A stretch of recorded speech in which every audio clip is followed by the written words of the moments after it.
रेत जमीन के बाद अब सामने आया बीजेपी का सहकारी माफिया। मांडवी चीनी नीलामी पर विपक्ष नेता अमित चावड़ा का हमला। दावा किया जा रहा है कि सूरत जिले में मांडवी तालुके में मांडवी चीनी सहकारी समिति की 250 करोड़ की मशीनरी प्लांट समेत 100 बीघा जमीन 37 करोड़ में एक निजी कंपनी को सौंप दी गई। सूरत आए गुजरात कांग्रेस के वरिष्ठ नेता अमित चावड़ा ने बीजेपी पर हमला बोलते हुए कहा, पहले रेत और जमीन माफिया था, लेकिन अब सहकारी क्षेत्र का माफिया भी सामने आ गया है। हम इस पूरे घोटाले की सीबीआई जांच की मांग करते हैं, जिसमें सूरत से गुजरने वाली तापी नदी में बाढ़ की समस्या और आशंका है। उस वक्त उन्होंने बीजेपी के इशारे पर इस गेम को बंद करने और लोगों की जान को नुकसान से बचाने के लिए उचित कदम उठाने की मांग भी की थी। दोबारा नीलामी होनी चाहिए। दक्षिण गुजरात के मांडवी स्थित मांडवी शुगर कोऑपरेटिव सोसाइटी की संपत्ति 100 बीघा जमीन मशीनरी प्लांट समेत 250 करोड़ की है, जिसे सिर्फ 37 करोड़ रुपए में बेचने का घोटाला किया जा रहा है। मंडली में 55,000 सदस्यों की मंडली है। इस समाज में 26 करोड़ किसान और 20.5 करोड़ सरकार है। बैंक द्वारा लोन देने से पहले जमीन की कीमत लगाई गई थी, जिसे बैंक ने 37 करोड़ में बेचने की योजना बनाई थी, जिसमें बैंक की वैल्यूएशन के मुताबिक सोसाइटी की संपत्तियों की कीमत 250 करोड़ थी। सरफेजी एक्ट के तहत किसी भी परिस्थिति में सहकारी समिति की संपत्तियों को बेचा नहीं जा सकता है, तो फिर बैंक ने जो नीलामी की है उसकी मंजूरी कलेक्टर ने दी है या राज्य सरकार ने? अमित चावड़ा ने इसकी जांच की मांग की।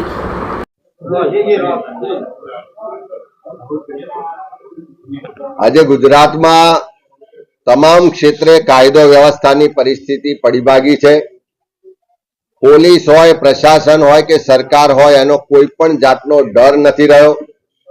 जे गृह विभाग मुख्यमंत्री श्री खुद संभाळे छे, ए गृह विभागनी असरकारकता आज बिल्कुल खत्म थई गई होय एवी स्थितिनुं निर्माण थयुं छे। दाहोदनी जे घटना आवी छे बहार आपणा सौना माटे शरमजनक ने दुर्भाग्यपूर्ण छे। एक बाळकी पर अमानुष रीते अत्याचार थाय, बलात्कार थाय, एनी हत्या करवामां आवे अने जे हीन कृत्य थयुं छे, हूँ मानु छुं के आरोपी ने कड़क में कड़क सजा थवी जोईए ने दाखला रूप सजा थवी जोईए। साथे साथे आखा गुजरात में अत्यारे रोज क्यांक छेड़तीना बनावो बने छे, रोज बलात्कारना बनावो बने छे, रोज महिलाओना शोषण ने अत्याचारना बनावो वधी रह्या छे। एनी पाछळ सरकारनी निष्फळता जवाबदार छे। सरकार में बैठेला अधिकारीओ के जे पण मंत्री छे एमणे आमां प्रोएक्टिव रीते गुजरात में महिलाओनी सुरक्षा ने सम्मान जळवाय एना माटे कार्यवाही करवी जोईशे।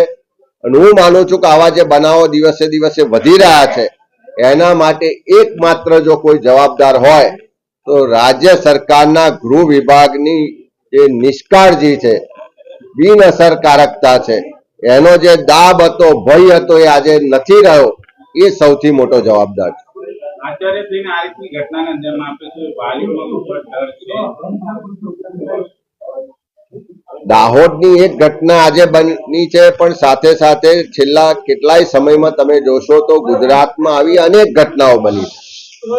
કેટલીક ઘટનાઓ બહાર આવે છે, કેટલીક ઘટનાઓ બહાર નથી પણ આવતી, પણ રાજ્ય સરકારને ગૃહ વિભાગને એટલો ડર હોવો જોઈએ, એટલી સતર્કતા હોવી જોઈએ, એટલું પ્રોએક્ટિવ એમની કામગીરી હોવી જોઈએ કે આવા બનાવો બનતા જ રોકી શકાય।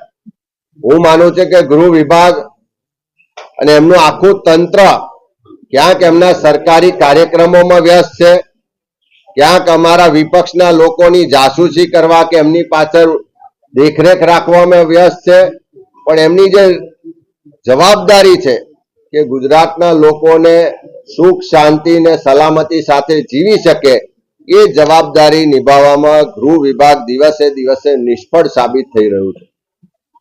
રાજકોટમાં મારવાડી